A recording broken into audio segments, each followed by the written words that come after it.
محمدا عبده ورسوله صلى الله عليه وعلى آله وسلم تسليما كثيرا وأما بعد اللهم إنا نسألك علما نافعا ونعوذ بك من علم لا ينفع.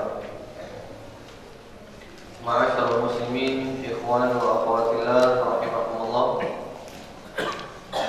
Hari ini adalah hari Jumat tanggal 28 Ramadan 1433 Hijriah yang bertepatan dengan Hari Kemerdekaan Indonesia tanggal 17 Agustus 2012.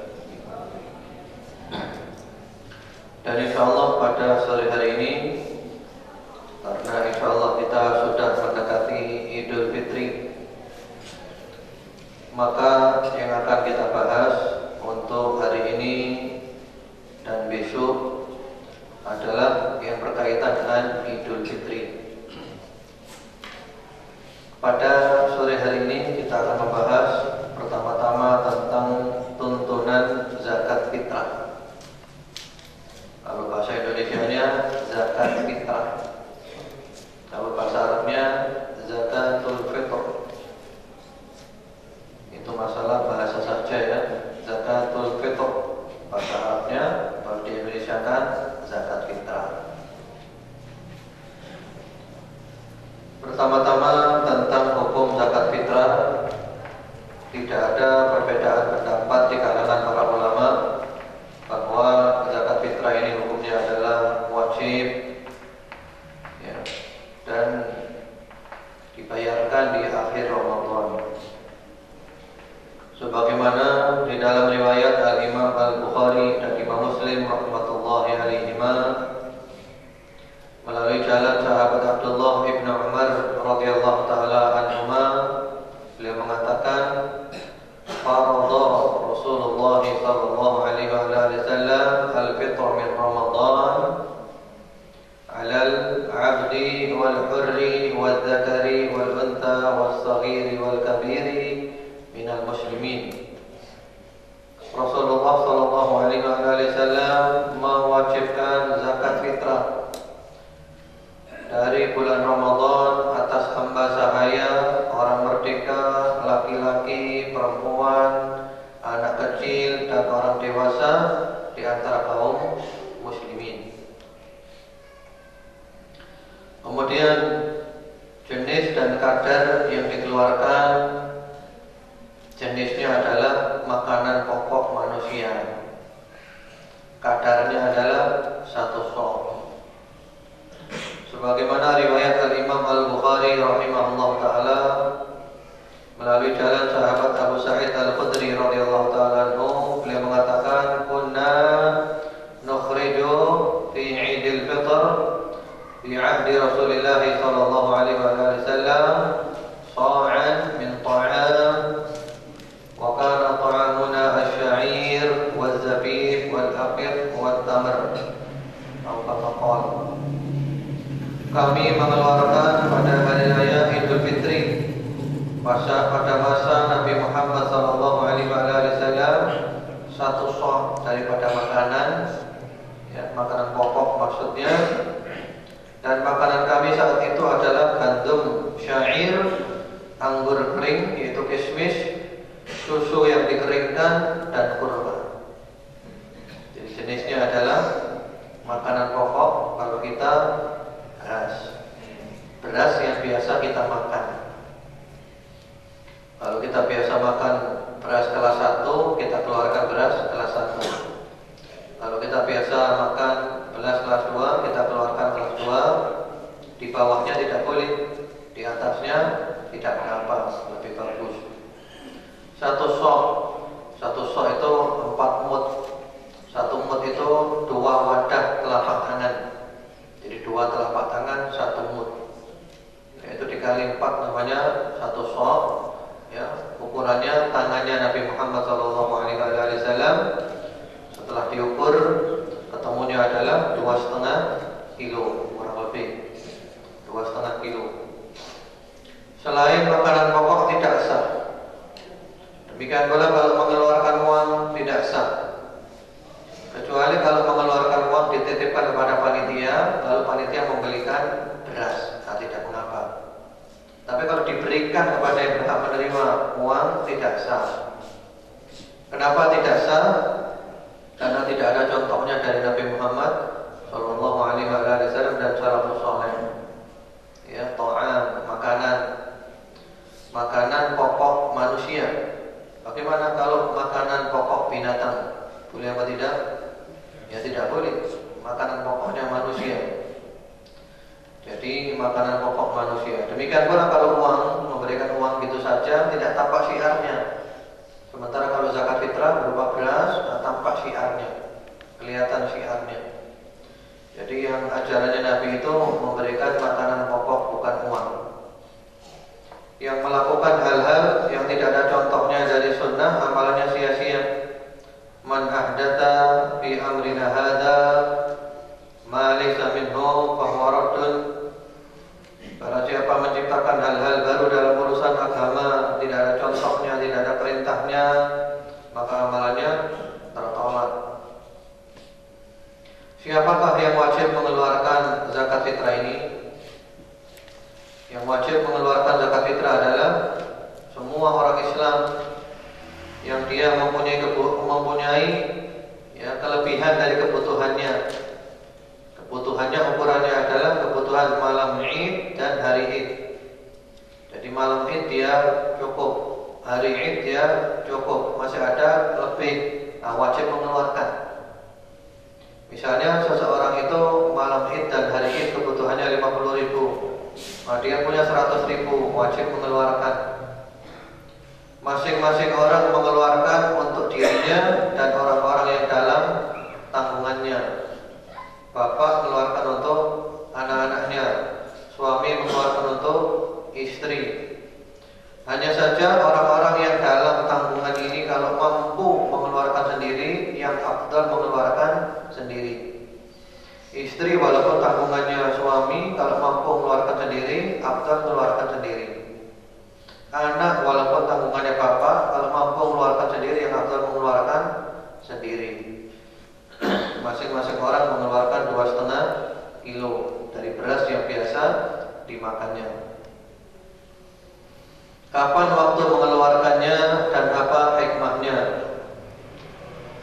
Disebutkan di dalam hadis riwayat Abu Dawud, Ibnu Majah dan yang lain-lain dengan sanad yang sahih melalui jalan sahabat Abdullah bin Abbas radhiyallahu taala anhuma. Ya, beliau mengatakan,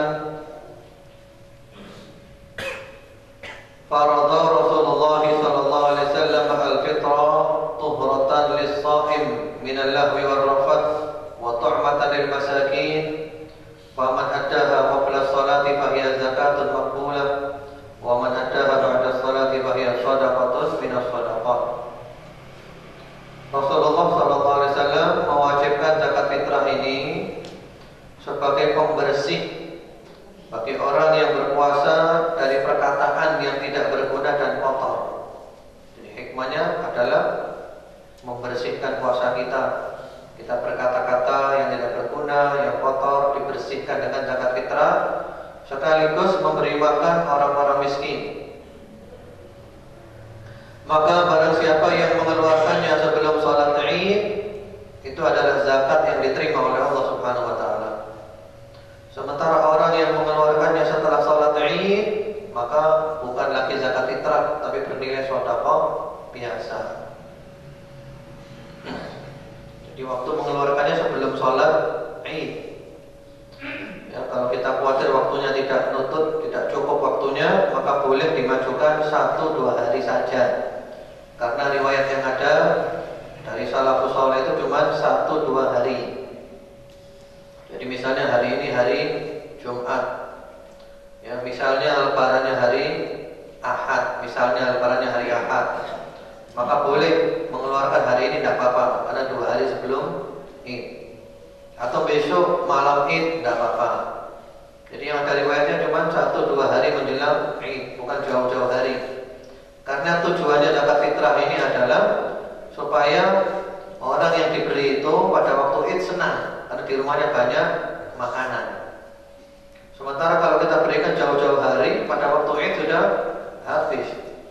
Jadi tujuannya supaya waktu Id itu semuanya senang.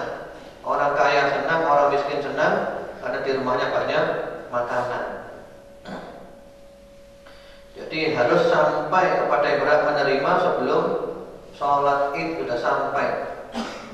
Ya, kalau setelah sholat Id kita sampaikannya, maka nilainya bukan zakat fitrah lagi, sedekah biasa. Bukan zakat fitrah lagi. Ya, jadi sudah sampai. Atau kalau jauh orangnya, kalau orangnya jauh tidak mungkin kita bisa menyampaikan, kita telepon. Ini zakat fitrahmu ya, saya serahkan. Lalu dia jawab, ya saya terima. Nah, tidak apa-apa. Berarti sudah serah terima. Hanya mungkin masih dititipkan siapa. Jadi kalau orangnya jauh, harus ada serah terima dulu sebelum sholat Id. Yang berhak menerima siapa? Yang berhak menerima tadi telah diterangkan oleh Rasulullah sallallahu alaihi wasallam, tu'matan lil masakin, memberi makan orang miskin. Karena itu pendapat yang rajih, pendapat yang kuat dalam masalah zakat fitrah ini bukan kepada 8 golongan, tidak bukan 8 golongan. Kalau 8 golongan itu adalah selain zakat fitrah, zakat mal dan yang lainnya. Kalau zakat fitrah ini kata Rasulullah SAW sudah jelas, orang miskin saja. Sehingga zakat fitrah ini amil zakat tidak mendapatkan. Jadi amil zakat tidak mendapatkan. Kecuali kalau amilnya adalah orang miskin, maka dia masuk kategori orang miskin, bukan amil. Bukan amilnya tapi miskinnya diambil. Jadi itu yang sesuai dengan sunnahnya Rasulullah Muhammad sallallahu alaihi wasallam. Kemudian ada beberapa masalah. Ada beberapa masalah. Masalah yang pertama, orang yang meninggal dunia sebelum matahari terbenam malam Id tidak kena zakat fitrah. Jadi kalau ada orang meninggal dunia hari ini tidak kena zakat fitrah.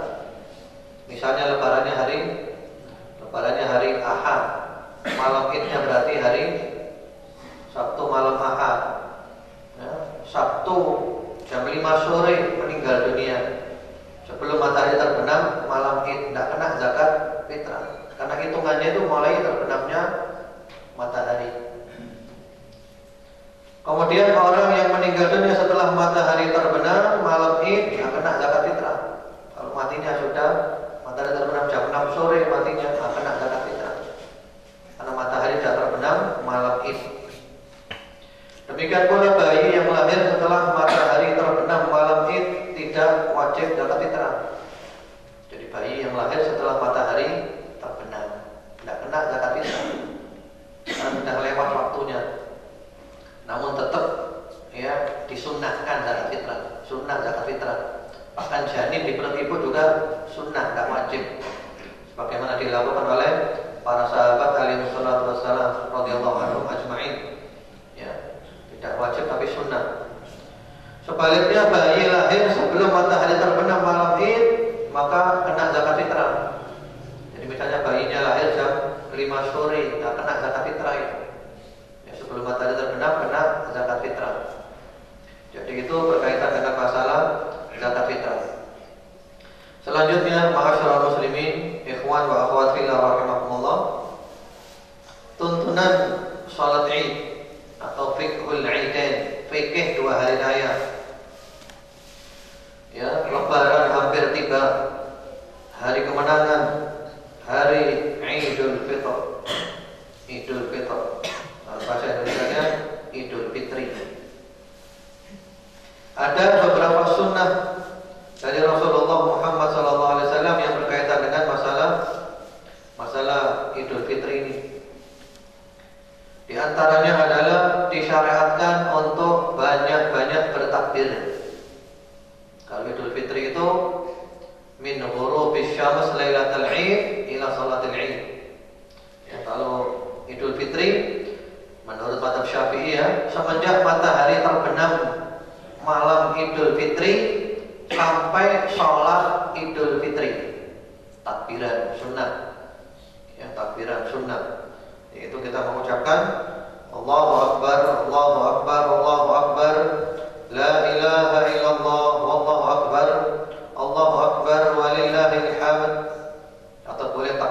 pertamanya 2 kali. Allahu Akbar, Allahu Akbar, la ilaha illallah, wallahu akbar, Allahu Akbar, walillahil hamd. Sudah sempurna puasanya, takbiran sunnah.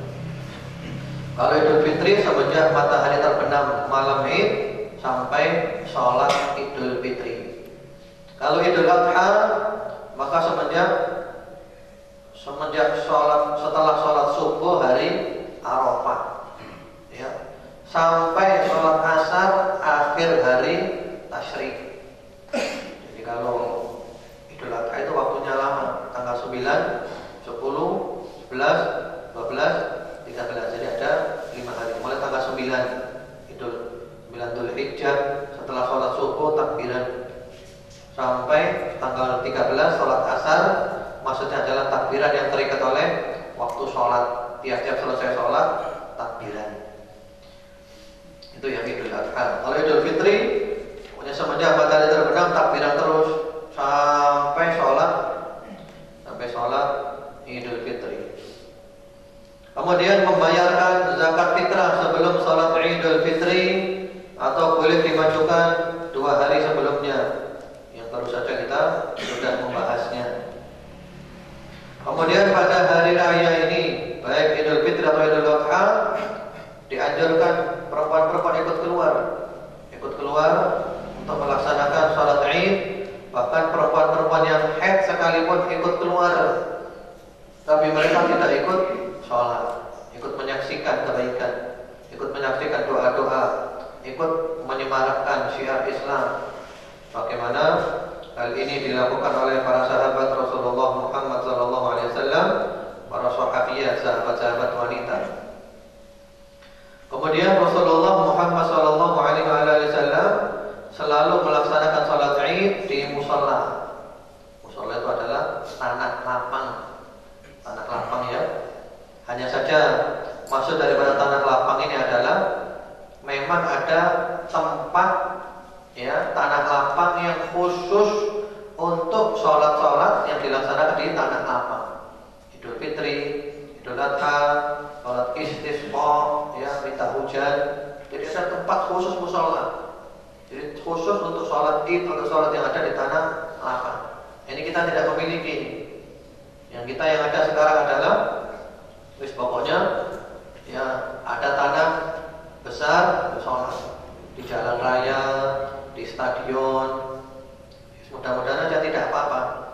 Tapi yang sunnah itu bukan begitu. Yang sunnah adalah musola Id. Jadi tempat tanah lapang memang dikhususkan untuk sholat yang ada di luar. Sholat Idul Fitri, Idul Adha, sholat istisqa. Seperti itu yang sunnah. Namun seandainya dilaksanakan di masjid, sholatnya tetap sah, tidak mengapa, ya. Bagaimana sekarang kaum muslimin di Mekah, di Madinah, mereka juga sholatnya berada di masjid, tapi meluber sampai keluar.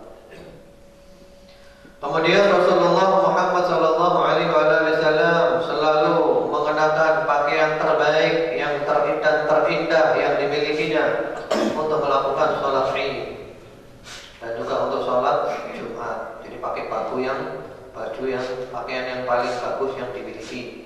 Tidak harus baru, ya. Baru ya tidak apa-apa, tapi tidak harus baru. Yang penting pokoknya pakaiannya yang bagus. Ini syiar. Kita ini senang, bersyukur kepada Allah Subhanahu wa ta'ala. Jadi laisal Id man labisal jadid, walakinnal Id man ta'atuhu tazid. Ya, lebaran itu bukan berarti bajunya harus baru. Lebaran itu adalah orang yang ketaatannya bertambah kepada Allah Subhanahu wa ta'ala. Baju baru boleh, sandal baru boleh, semuanya baru boleh, tapi tidak ada keharusan. Kemudian juga Rasulullah Muhammad SAW selalu memakan kurma beberapa butir dengan hitungan ganjil, ya, sebelum keluar menuju salat Idul Fitr. Kalau Idul Fitri besok, ya, kalau Idul Fitri itu mau salat Id, mau berangkat ke mushola Id, ya, makan kurma dulu ganjil, 1 butir, 3 butir, 5 butir, pokoknya ganjil. Ini sunnah. Jadi istilahnya kita benar-benar hari itu membuktikan bahwa hari ini saya tidak puasa, hari ini saya benar-benar berlebaran. Kalau tidak ada kurma, ya pokoknya usahakan makan apa saja untuk membuktikan bahwa hari itu benar-benar hari lebaran, tidak puasa lagi. Itu kalau Idul Fitri. Adapun kalau Idul Adha malah disunnahkan tidak makan apa-apa. Mulai dari subuh tidak makan apa-apa sampai pulang dari sholat Idul Adha baru makan. Kemudian juga Rasulullah Muhammad SAW selalu mandi untuk sholat 2 hari raya. Ini juga dilakukan oleh para sahabatnya, termasuk sahabat Abdullah bin Umar radhiyallahu taala mandi untuk sholat Id. Dan mandi untuk sholat Id ini waktunya berbeda dengan mandi untuk hari Jumat. Kalau Jumat waktunya itu dimulai semenjak subuh terbitnya fajar shadiq. Ya, karena waktunya Jumat kan panjang. Sementara kalau Id karena waktunya pendek, maka boleh semenjak pertengahan malam. Jadi sebelum subuh mandi boleh, mandi jam 2, jam 3, niat mandi untuk sholat Id itu boleh, tidak apa-apa. Karena kalau harus mandinya itu setelah subuh, waktunya terlalu mepet. Apalagi antri kamar mandinya ya, tidak cukup nanti. Akhirnya terlambat sholat Id-nya. Kemudian Rasulullah Muhammad SAW karena beliau sholatnya itu di tanah lapang, ya beliau berjalan kaki. Jadi yang sunnah itu sholat Id jalan kaki. Jalan kaki dengan catatan masjidnya itu dekat. Masjidnya misalnya 500 meter, dekat apa jauh? Dekat ya, jalan kaki. Kalau sunnah jalan kaki. Kalau kita punya kendaraan yang sunnah adalah jalan kaki. Kalau masjidnya 5 kilo, bagaimana? Jauh atau dekat? Nah, ini kalau jalan kaki, kita sampai di sana mereka sudah pulang semua, sudah selesai. Nah, kalau jauh tidak apa-apa, naik mobil, naik kendaraan tidak apa-apa. Kalau dekat jalan kaki sunnah. Kemudian juga Rasulullah Muhammad SAW karena sholatnya berada di tanah lapang, beliau membawa tombak. Untuk apa? Untuk dijadikan sutro pembatas sholatnya. Jadi sunnah orang kalau sholat pakai pembatas di depannya tempat sujud ada pembatasnya. Nah, itu penting karena berada di tanah lapang dengan pembatas. Jadi sunnahnya pakai pembatas, pakai sutro ini. Kemudian juga beliau Rasulullah Muhammad SAW melaksanakan sholat Id apabila matahari sudah terbit, sudah masuk waktu duha. Kemudian beliau sholat Id tanpa adzan, tanpa iqamah dan tanpa seruan as-sholatu jami'ah. Tidak ada sunnahnya dari Nabi Muhammad SAW langsung datang langsung sholat. Bagaimana supaya masyarakat tahu kalau mau sholat? Ya diumumkan saja. Ya, istawu, safnya diluruskan, safnya dirapikan. Mereka sudah tahu mau sholat ini. Jadi kita yang bagus adalah mengikuti sunnahnya Nabi Muhammad sallallahu alaihi wa ala alihi wasallam. Kemudian salat Id tidak sama dengan salat Jumat. Kalau salat Id adalah salat dulu kemudian baru khutbah. Salatnya dulu baru kemudian khutbah. Rakaat pertama beliau melakukan 7 kali takbir. Rakaat kedua melaksanakan 5 kali takbir. Di sholatnya 2 rakaat. Rakaat pertama setelah takbiratul ihram ada 7 kali takbir. Sebagian mengatakan termasuk takbiratul ihram, itu beda pendapat ya. Nah, kita mengikuti kebiasaan yang ada di tempat kita saja. Kalau 7 termasuk takbiratul ihram, ya sudah kita ikuti itu. Kalau 7 selain takbiratul ihram, ya kita juga ikuti itu. Yang rakaat kedua ada 5 kali takbir. Setelah takbir berdiri ada 5 kali takbir. Kemudian di antara takbir-takbir ini tidak ada bacaan khusus dari Nabi Muhammad SAW. Tidak ada bacaan khusus. Ada sebagian riwayat dari salafus saleh yang boleh muji-muji Allah. Misalnya di antara takbir kita mengucapkan Subhanallah, walhamdulillah, wa la ilaha illallah, Allahu akbar boleh. Mengucapkan sholawat boleh, Allahumma salli ala Muhammad wa ala ali Muhammad juga boleh. Diam saja juga boleh. Kemudian setelah Al-Fatihah pada rakaat pertama, Rasulullah SAW ada kalanya membaca surat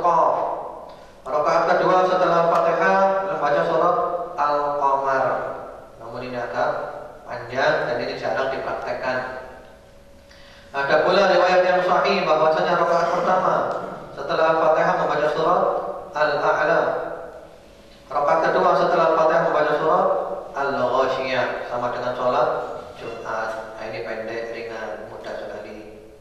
Itu yang sunnah dari Nabi Muhammad SAW. Kemudian juga setelah selesai sholat, beliau menghadap kepada manusia memberikan khutbahnya, memberikan tausiah, nasihat, perintah, larangan, pencerahan. Kemudian beliau juga mendatangi kaum wanita secara khusus untuk memberikan nasihat-nasihatnya kepada kaum wanita itu. Kemudian ketika khutbah Id, Rasulullah SAW seperti biasa memuji-muji Allah dulu. Ada kebiasaan kalau khutbah Id itu, ya, khutbah pertama ada 9 kali takbir, khutbah kedua ada 7 kali takbir. Sementara kalau kita kembali pada sunnah Rasulullah SAW, dibuka dengan memuji-muji Allah seperti biasanya. Innal hamdalillah, alhamdulillah rabbil alamin, seperti itu. Ya. Kemudian mengenai khutbah pada waktu Id, ini tidak wajib mendengarkannya, berbeda dengan Jumatan. Jadi yang hadir boleh mendengarkan khutbah, boleh pulang, tidak wajib mendengarkan. Tentu yang afdal adalah mendengarkan, ya. Setahun cuma 2 kali, mendapat pencerahan, dapat ilmu baru, dapat kesejukan, siraman rohani. Kemudian juga beliau Rasulullah Muhammad SAW itu jalannya menyelisihi antara berangkat dengan pulang. Ini sunnah. Jadi misalnya berangkatnya lewat jalan A, pulangnya lewat jalan B. Ya, hikmahnya banyak supaya syiar Islam menyebar ke segala penjuru, menyebarkan salam ke segala penjuru, supaya juga semua langkah kaki kita menjadi saksi-saksi nanti hari kiamat. Banyak saksi untuk kita. Kemudian juga sebagian salafus saleh rahmatullahi alaihi majma'in, mereka kalau hari raya itu mengucapkan taqabbalallahu minna wa minkum. Kita saling mengucapkan ya, taqabbalallahu minna wa minkum. Semoga Allah menerima amal kami dan amal dari kamu semuanya. Saling mengucapkan.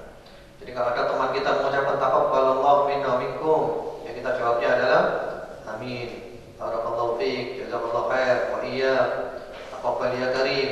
Ya boleh semuanya ini. Jadi itu diantara fikih 2 hari raya, tuntunan salat Id.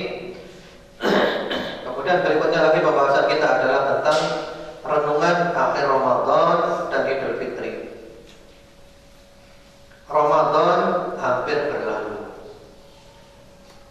Ramadan hampir meninggalkan kita. Tidak tersisa kecuali sedikit saja.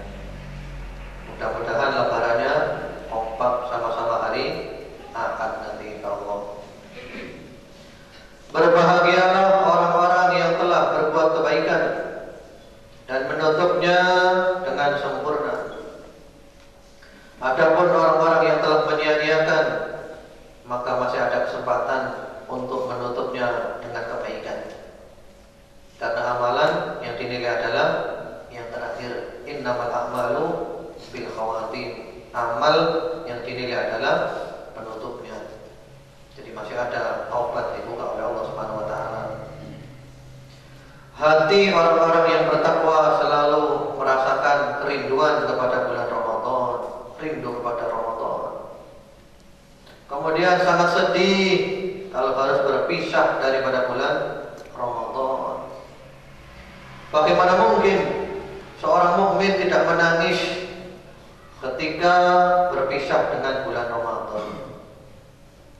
Padahal seorang mukmin itu tidak tahu apakah tahun depan ketemu Ramadan lagi atau tidak. Allahu Akbar.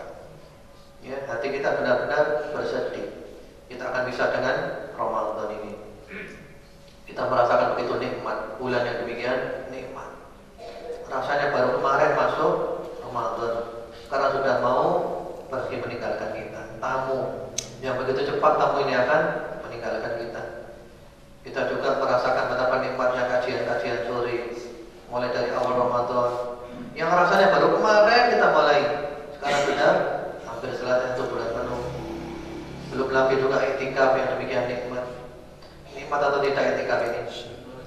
Ini kenikmatan yang luar biasa, yang tidak bisa dinilai dengan apapun. Yang rasanya baru kemarin kita masuk iktikaf, sekarang sudah hampir selesai iktikaf itu. Iya. Ya, mudah-mudahan saja kita oleh Allah Subhanahu wa taala masih diberi umur yang panjang sehingga kita bisa bertemu dengan Ramadan dalam keadaan sehat walafiat, selamat sejahtera, barokah, istiqamah, taat kepada Allah Subhanahu wa taala. Kita bertemu dengan Ramadan dan seterusnya Ramadan yang banyak sekali. Umur kita panjang dan baik.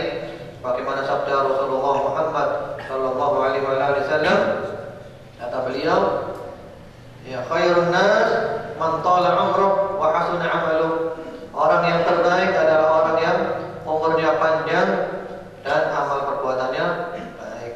Mudah-mudahan kita termasuk golongan yang seperti itu. Karena kalau kita lihat para salafus saleh rahmatullahi alaihi ajma'in, mereka itu berdoa kepada Allah Subhanahu wa taala selama 6 bulan supaya ketemu dengan bulan Ramadan. Masuk Ramadan, amal maksimal. Selesai Ramadan, doa lagi kepada Allah 6 bulan supaya amal-amal Ramadannya diterima oleh Allah Subhanahu wa taala. Mari kita lihat bagaimana keadaan para salafus saleh rahmatullahi alaihi ajma'in di akhir Ramadan. Para salafus saleh kalau sudah beramal itu mereka bersedih. Karena apa? Mereka selalu merenung, amal saya diterima Allah atau tidak. Mereka selalu khawatir, takut tidak diterima, berharap amalnya diterima. Al-khauf war raja, seimbang antara takut dan harapan.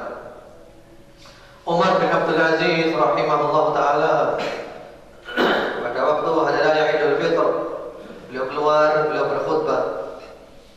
Di antara isi khutbahnya adalah, ya ayuhan nas, wahai manusia, innakum qad sumtum lillah taladina yawm wa qumtum taladin layla.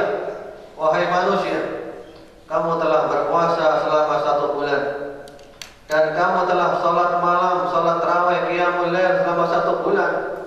Hari ini kamu keluar untuk salat Id, kamu meminta kepada Allah agar amalmu dikabulkan oleh Allah Subhanahu wa taala. Kita sudah melakukan puasa selama 1 bulan, salat tarawih, qiyamul lail 1 bulan. Maka harapan kita adalah amal kita diterima oleh Allah Subhanahu wa taala.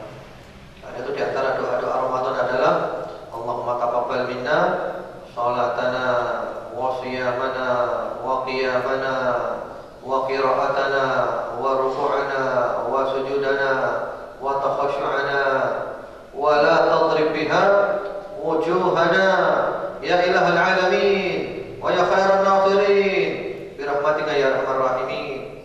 Jadi kita minta kepada Allah amal kita diterima oleh Allah Subhanahu wa taala semuanya, mulai dari salat, puasa, ya. Kemudian juga salat malam, sedekah, khusyuk, rukuk, sujud, baca Al-Qur'an. Jangan sampai semua amal kita itu ada yang ditolak oleh Allah Subhanahu wa taala.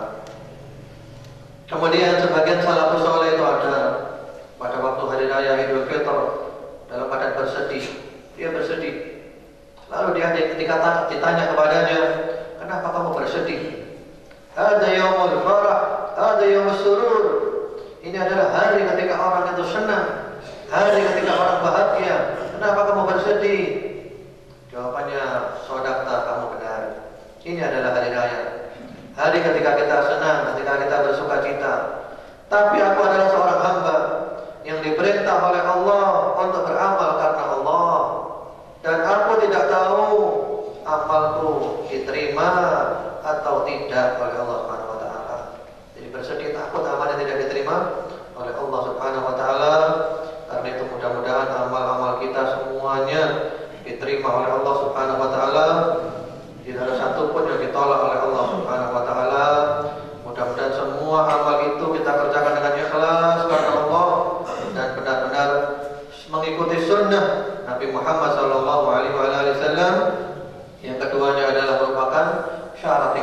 menyempurnakan amal.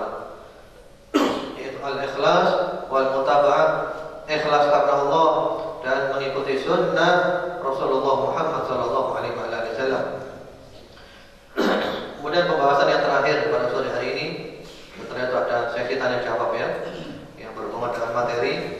Kalau ada yang mau tanya, ikhwan akhwat silakan dituliskan di kertas. Yang terakhir adalah min munkaratil 'id.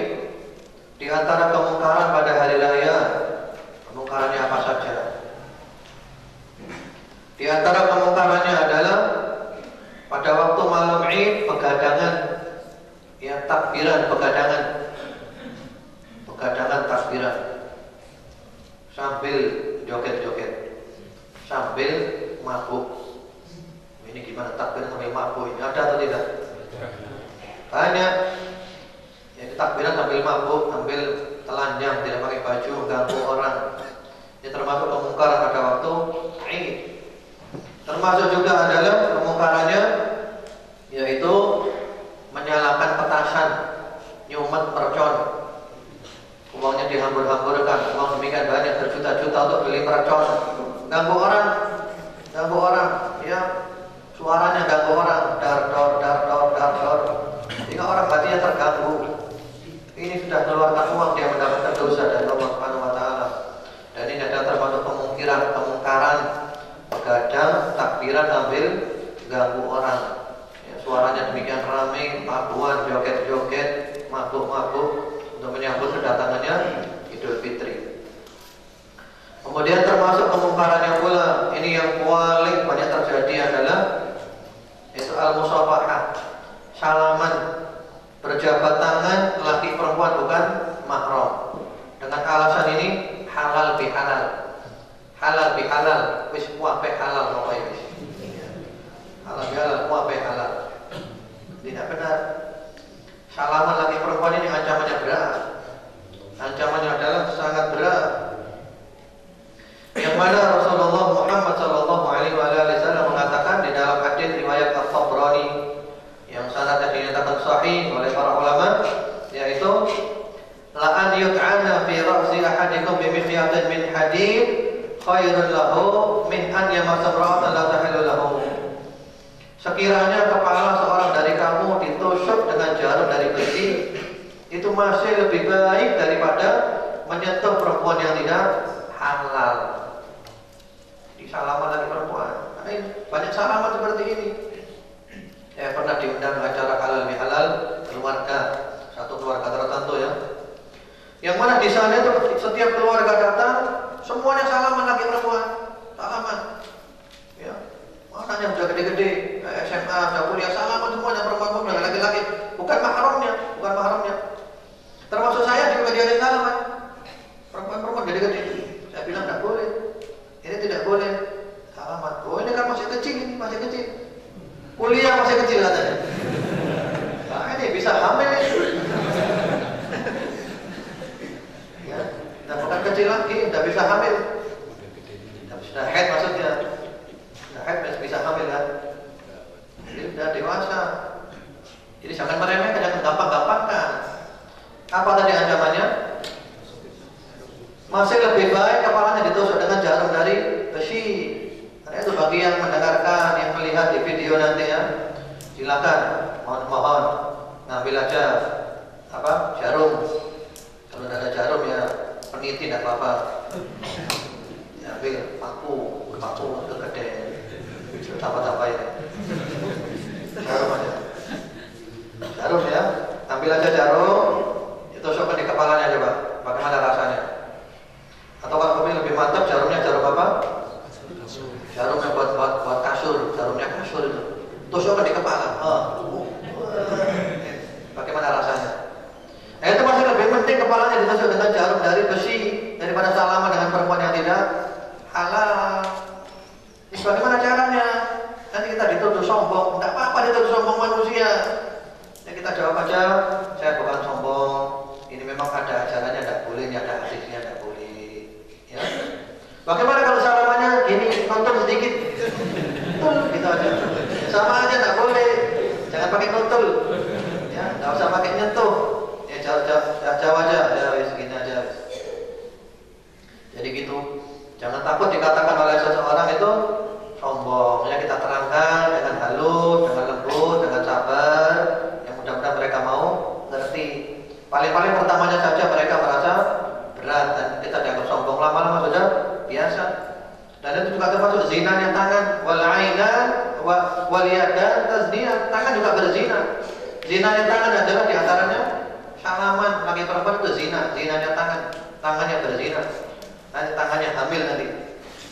Ya. Kemudian termasuk pula kemungkaran yang terjadi pada waktu Id adalah terutama para perempuan yang bertabarruj, berdandan demikian luar biasa dandannya, kemudian keluar rumah seperti itu menggoda laki-laki. Ini adalah kemungkaran. Ini adalah dikhawatirkan bukti bahwa ibadahnya Ramadan tidak diterima oleh Allah Subhanahu wa taala. Karena bukti ibadah Ramadan yang diterima Allah, bukti dia mendapatkan Lailatul Qadar adalah setelah Ramadan selesai dia bertambah baik, istiqomah, hubungannya dengan Allah baik, hubungannya dengan manusia juga baik. Kalau selesai Ramadan kita rusak lagi, jauh dari Allah, mungkar, dikhawatirkan Ramadan kita tidak diterima oleh Allah Subhanahu wa taala, kemudian juga tidak mendapatkan Lailatul Qadar. Bertabarruj, ini perempuan dandan seperti itu luar biasa, pakai yang ketat-ketat, berjilbab tapi telanjang, yang mana Rasulullah memberikan ancaman yang luar biasa. Itu nanti akhir zaman akan muncul nisaun kasiyatun ariyatun, ya, ma'ilatun mumilat, ru'usuhunna ka'asnimatil bukhtil ma'ilah, la yadkhulna al-jannah wa la yajidna rihaha wa inna rihaha la yujad min masarati kata wa kata. Perempuan yang berpakaian tapi telanjang, ya, kepalanya dibuat seperti punuknya onta. Kalau berjalan berlenggak-lenggok, mereka tidak akan masuk surga dan tidak akan mencium baunya surga. Padahal bau surga bisa dicium dari jarak yang cukup jauh. Ya. Jadi berpakaian yang ketat sama dengan telanjang, berpakaian yang tipis sama dengan telanjang, berpakaian yang mini sama dengan telanjang. Ini dunia sebentar. Allah mengatakan, wa qarna fi buyutikunna wala tabarrajna tabarrujal jahiliyatil ula. Surat Al-Ahzab ayat 33. Dan hendaklah kamu wahai wanita muslimah tetap di rumahmu dan janganlah kamu berhias dan bertingkah laku seperti orang-orang jahiliyah dahulu. Ya, tabarruj namanya. Kemudian juga para ulama mengatakan pula di antara kemungkaran pada waktu ini adalah mengkhususkan ziarah kubur. Ziarah kubur itu sunnah. Ziarah kubur itu adalah sunnah. Ya, sunnah untuk supaya kita ingat akhirat, zuhud terhadap dunia, melembutkan hati, air mata bisa berlinang. Tapi tanpa ditentukan waktunya. Kalau kita punya tradisi, kalau sudah Idul Fitri ini kuburannya ramai. Ini nggak ada ajarannya dari Nabi Muhammad SAW. Bahkan kalau anak tidak mau ke kuburan dianggap anak yang durhaka. Ajarannya siapa ini? Ziarah kubur itu boleh kapan saja, tanpa menentukan harinya, tanpa menentukan waktunya. Jangan membuat ajaran baru. Ikutilah ajarannya Nabi Muhammad SAW. Ikutilah ajarannya salafus saleh supaya kita selamat. Kemudian di antara kemungkarannya pula adalah, ya, biasanya itu sibuk silaturahim, keliling-keliling halal bihalal sampai tidak sholat. Ya, berangkat mulai pagi sampai asar, zuhurnya hilang. Berangkat ba'dal asar sampai malam, maghribnya dan isyanya hilang, tak sholat. Ini adalah kemungkaran. Tujuannya adalah mencari ridha Allah, justru mendapatkan murka dari Allah Subhanahu wa taala. Termasuk pula adalah nyetel musik yang keras. Nyetel musik yang keras sekali, ganggu orang lain. Itulah mungkin di antara kemungkaran-kemungkarannya. Insyaallah besok yang terakhir penutupannya adalah Mada ba'da Ramadan. Ada apa setelah Ramadan? Kita bahas. Wallahu a'lam. Semoga bermanfaat. Sekarang kita buka sesi tanya jawab. Kalau ada yang mau ditanyakan sesuai materi, ya. Sesuai materi silakan.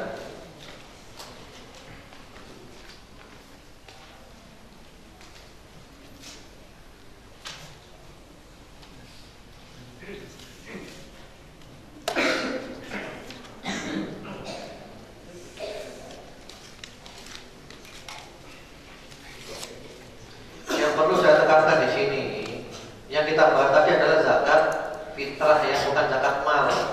Zakat fitrah kita semuanya kena, bukan zakat harta. Zakat fitrah, zakat fitrah itu adalah cuma beras 2,5 kilo.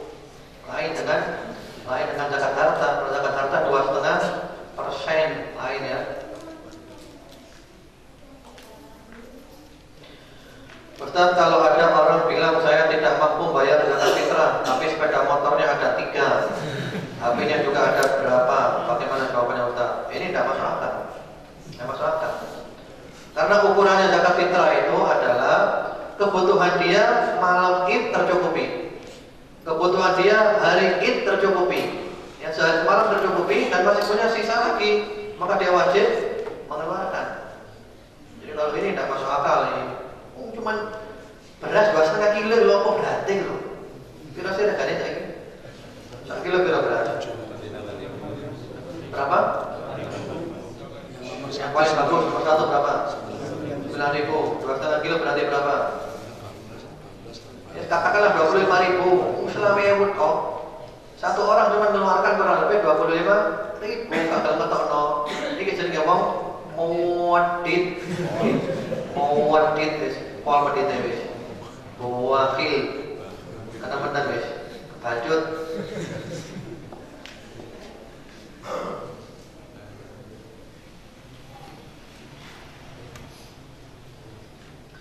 Ustaz, jika dalam menimbang zakat fitrah 2,5 kg ternyata ia salah menimbang, orang awam yang tidak paham, apakah ia berhutang dan bagaimana cara mengatasinya? Jazakallahu khair. Begitu pula dengan kekurangan timbangan pada fidyah, bagaimana cara mengatasinya? Kalau kita tahu kurang ya ditambahin, kurangnya berapa ditambahin segera dikeluarkan. Jadi kalau kita tahu kurang segera ditambahin, jadi kekurangannya ditambahin. Ustaz, Masjid An-Nur menyelenggarakan penyaluran zakat fitrah atau tidak? Di An-Nur ada. Jadi di An-Nur ada, panitia zakat fitrah ada. Dan insya Allah kita biasanya membaginya pada waktu malam Id. Jadi kalau Idul Fitrinya insya Allah hari Ahad, nanti kita melaksanakannya malam Ahad, Sabtu malam. Ustaz, misalnya di rumah orang tua sudah menyediakan untuk zakat fitrah, bahkan sudah dibayarkan. Karena yang afdal untuk anak bayar sendiri kalau mampu, dan anak tersebut membayarkan lagi untuk membayar sendiri. Bagaimana itu zakat? Apakah dianggap zakat kedua-duanya atau salah satu sedekah? Ya tentu salah satunya adalah zakat. Nah, yang wajib cuma sekali. Jadi anak cuma wajib satu saja. Kalau sudah dibayarkan orang tuanya sudah selesai. Kalau dia mau mengeluarkan lagi boleh-boleh saja, dianggap sebagai sedekah. Jadi satu orang cuma kena satu sok, 2,5 kilo. Ya, Ustaz, bagaimana di sekolah yang menarik iuran di awal Ramadan membagikan zakat sepekan sebelum hari libur, apakah boleh? Ya, itu namanya kalau menurut salafus saleh ya, bukan zakat fitrah. Memang sebagian ulama mengatakan boleh dari awal Ramadan, boleh tengah Ramadan, tapi riwayatnya tidak ada. Karena kalau kita lihat tujuannya ini adalah supaya orang miskin itu pada waktu Lebaran di rumahnya banyak beras. Kalau kita bagikan jauh-jauh hari, Lebaran sudah habis. Jadi yang ada riwayat contoh dari salafus saleh itu cuma dimundurkan 1-2 hari. Jadi jangan jauh-jauh hari baginya. 1-2 hari saja menjelang Idul Fitri.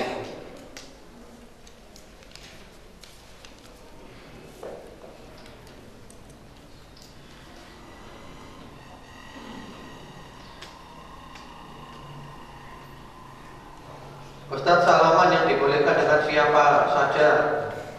Untuk anak kecil maksimal umur berapa? Dan untuk orang tua, kakek atau nenek bagaimana? Ya. Yang boleh dengan mahram.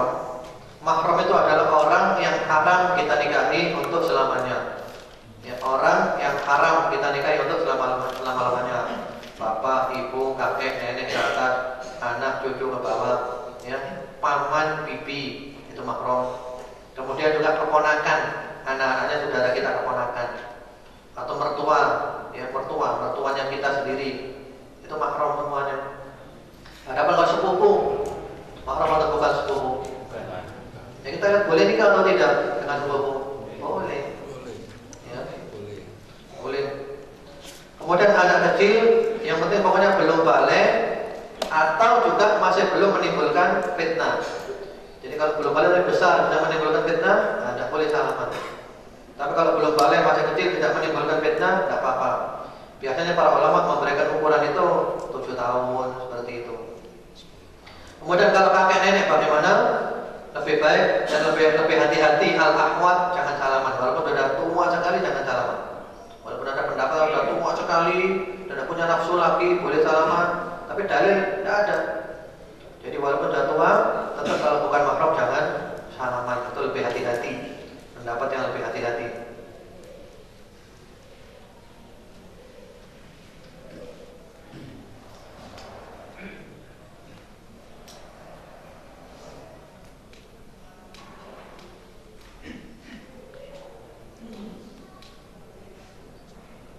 Ustaz, jika kita berzakat 2 orang, yaitu ketemunya 5 kg, apakah boleh kita lebihkan menjadi 6 kg karena takut timbangan berasnya kurang?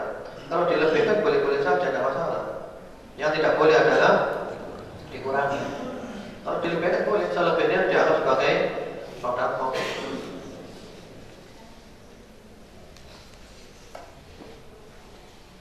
Ustaz, apakah zakat fitrah yang dititipkan panitia zakat fitrah masjid boleh digunakan untuk membangun masjid?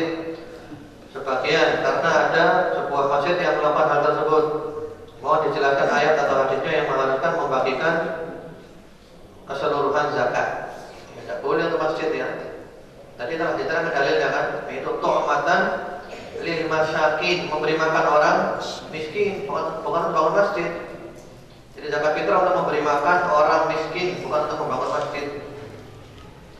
Jika dalam sebuah desa sudah banyak yang berkecukupan dan sehingga zakatnya sisa, sebaiknya dibayarkan ke siapa Ustaz?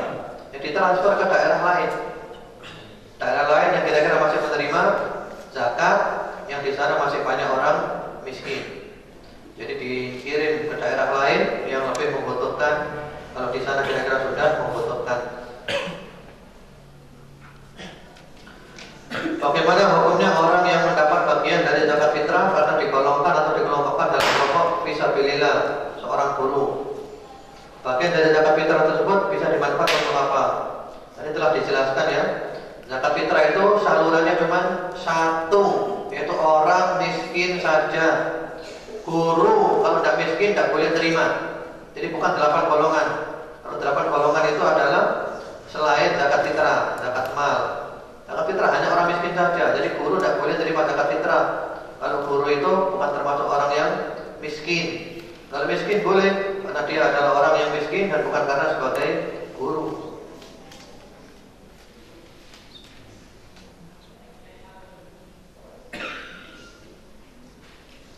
Apakah boleh zakat fitri? Ya, fitri. Jadi yang menyebut fitri ada yang menyebut fitrah ya. Tapi jangan berkelahi ya. Karena kita suka berkelahi nanti. Ini zakat fitri, ini zakat fitrah. Wah, enggak iso tukaran. Wah, tukaran. Kalau sedangkan itu orang Islam lah. Masalah istilah yang ribut. Istilah tak dia ribut dia. Ini istilah zakat fitri, ini zakat fitrah. Wah, beda pendapat. Yang bilang ini bukan ahli sunnah. Itu ukurannya kok. Ukur zakat fitri apa zakat fitri? Fitri sampai fitrah. Ya. Itu istilah saja ya. Mau bilang zakat fitri boleh, zakat fitrah boleh, itu bahasa Indonesia zakat fitrah. Maksudnya zakat fitri, podo ya. Ya. Kita tidak suka masalah-masalah kecil dibuat jadi masalah besar nanti, kayak gede kafe. Di prinsip-prinsip no. Apakah boleh zakat fitri dibayarkan dalam bentuk uang senilai beras kelas 1 dibelikan panitia dengan beras kelas 2 dalam jumlah yang lebih banyak untuk kemaslahatan. Jadi panitia harus amanat. Al-wakilu amin. Dalam kitab fikih disebut itu al-wakilu amin. Wakil itu harus amanat sesuai dengan amanatnya. Kalau orang yang mengamanatkan bilang tolong belikan beras kelas 1, maka yang disuruh beli harus beli beras kelas 1, tidak boleh dirubah. Jadi sesuai dengan amanat yang diamanatkan. Ya, dan merubah amanatnya orang. Apakah orang fakir miskin juga harus membayar zakat fitrah? Iya, harus membayar zakat fitrah. Kalau untuk kebutuhan malam Idul Fitri ada kecukupan dia, kebutuhan hari Idul Fitri dia ada kecukupan, dia wajib mengeluarkan zakat fitrah. Namun dia juga boleh terima. Katakanlah orang di rumahnya tidak ada apa-apa sama sekali, tidak punya uang sepeser pun, tidak ada sama sekali, nol. Tapi dia terima, sampai terimanya itu sampai 50 kilo. Maka dia wajib mengeluarkan.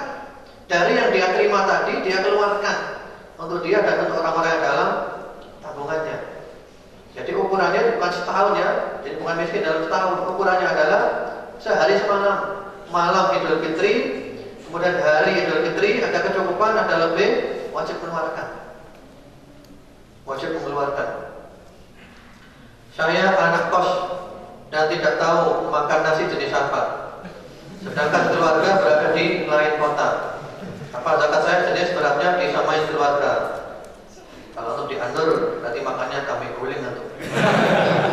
Ya kan? Rawenya kemarin. Ya. Ini makanya saya lihat kok semangat semua. Kita kami guling ini. Perbaikan. Kami guling terus semangat semuanya. Ya yang wajar lah, yang wajar saja, yang standar saja lah, standar saja ya, standar saja. Kalau antum mau beli yang berat nomor 1, selisih berapa sih? Selisih 1.000, 2.000, oh selilit. Oh selisih gitu aja lebar besar. Itu kalau nomor 1, mari. Enggak ada orang yang utang yang wae.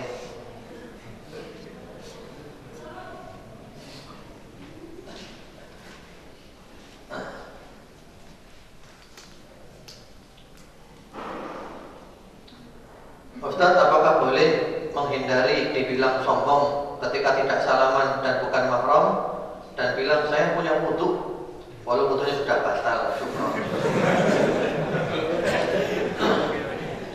Kalau memang mau bilang saya punya wudu, ya usahakan punya wudu dulu, jangan bohong. Ya, wudu dulu aja. Maaf saya masih punya wudu, enak kan? Seperti itu aja. Atau terus terang saja sambil berdakwah, mohon maaf. Kalau saya sih salaman ya ngomong saja, nanti sama orang kayak kamu. Tapi ini kan nggak boleh, dilarang sama Allah. Jadi kita jangan salaman ya. Salamannya di hati saja ya. Itu aja. Lebih berat. Apa mendalam ya? Jangan itu sudah. Nggak usah salaman udah. Pokoknya jangan takut dianggap orang sombong. Pokoknya kata-katanya halus lah, halus lah. Kita nolak halus. Dibilang orang sombong jangan takut. Jangan takut masalahnya itu. Menegakkan kebenaran butuh resiko, perjuangan butuh pengorbanan. Kepingin surga itu ada harganya. Harganya harus siap untuk dicaci maki, siap dihina, siap dilecehkan, siap diremehkan. Ya siap apapun, surga itu mahal harganya. Insya Allah dengan keteguhan kita, dengan keistiqomahan kita akan mendatangkan hidayah bagi orang yang lainnya. Insya Allah nanti banyak yang ngerti lama-lama. Karena kalau kita tidak berdakwah, kapan orang akan mengerti? Jadi kita dakwahkan. Insya Allah sekarang sudah banyak yang mengerti, sudah banyak yang mengerti. Bagaimana Ustaz kalau salamannya pakai apa, sarung tangan? Ya. Kalau pakai sarung tangan nanti diadabnya oleh Allah double adabnya. Karena apa? Karena dia sudah berbuat dosa, tidak merasa berbuat dosa, mencari pembenaran. Wes gak oleh menurut kalau dia kalah kali. Ini oleh kayak, kalau salamannya kalau jilbab ya, jilbab tangan jilbab. Wah doa gak oleh. Dosa tambah double itu. Oleh apa? Karena dia menipu dirinya sendiri. Udah dosa, tidak merasa dosa, mencari pembenaran.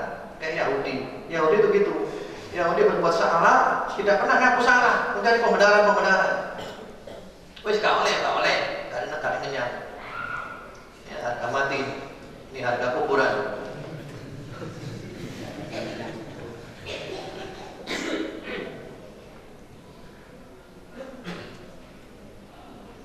Ustaz, bagaimana dengan budaya kita di Indonesia yang senantiasa berkunjung silaturahim? Apakah wanita-wanitanya harus di rumah saja ataukah boleh keluar rumah?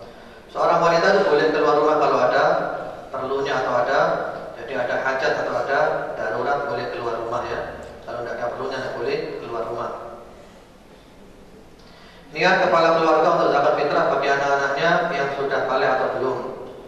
Semuanya kena zakat fitrah ya. Jadi balik, belum balik, bayi sekalipun kena zakat fitrah. Ya Ya diniatkan ya zakat fitrahnya saya dan anak-anak saya semuanya seperti itu.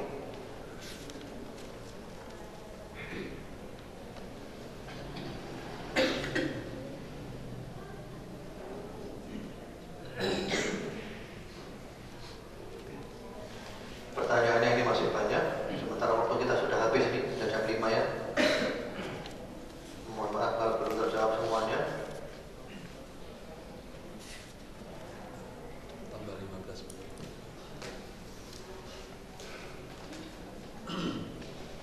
Ini banyak pertanyaan tentang salaman memakai kaos tangan. Nanti saya jawab ya. Karena ada yang seperti itu. Jadi dia akal-akal pakai sarung tangan.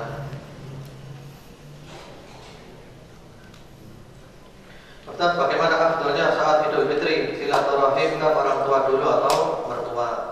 Masalah gini-gini ini ya tidak usah dibuat sulit lah. Enaknya bagaimana? Ya silakan kalau bisa ke orang tua dulu ke orang tua. Kalau tidak memungkinkan ke mertua dulu. Yang jelas pokoknya istri mengikuti suami. Istri mengikut suaminya.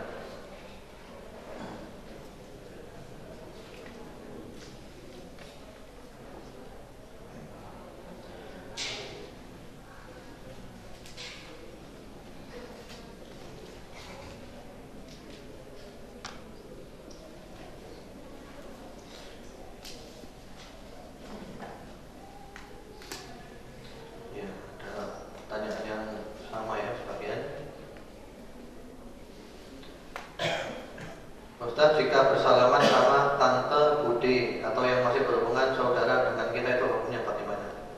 Tante dan bude itu kan bibi kan?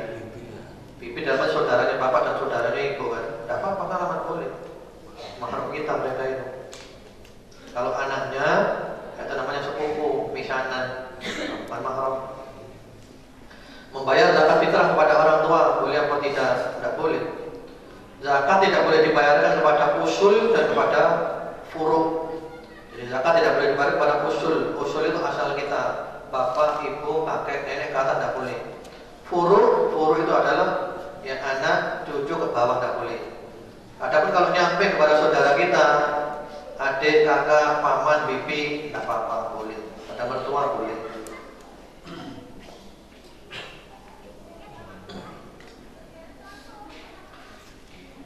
Saya kira mungkin itu dulu aja. Yang belum terjawab mohon dimaafkan. Wallahu a'lam. Insyaallah pertemuan kita pada sekali lagi dan harapan kita mudah-mudahan lebarannya Amin. Mudah-mudahan senang kalau kompak itu senang. Kalau memang lebarannya bareng hari Ahad, berarti kita puasa tinggal satu hari saja. Besok ya hari Sabtu. Mudah-mudahan Allah Subhanahu wa taala memberikan kepada kita sehat, walafiat, selamat, sejahtera, barokah, istiqomah dan husnul khatimah. Subhanallahumma bihamdika asyhadu an la ilaha illa anta astaghfiruka wa atubu ilaik. Assalamualaikum warahmatullahi wabarakatuh.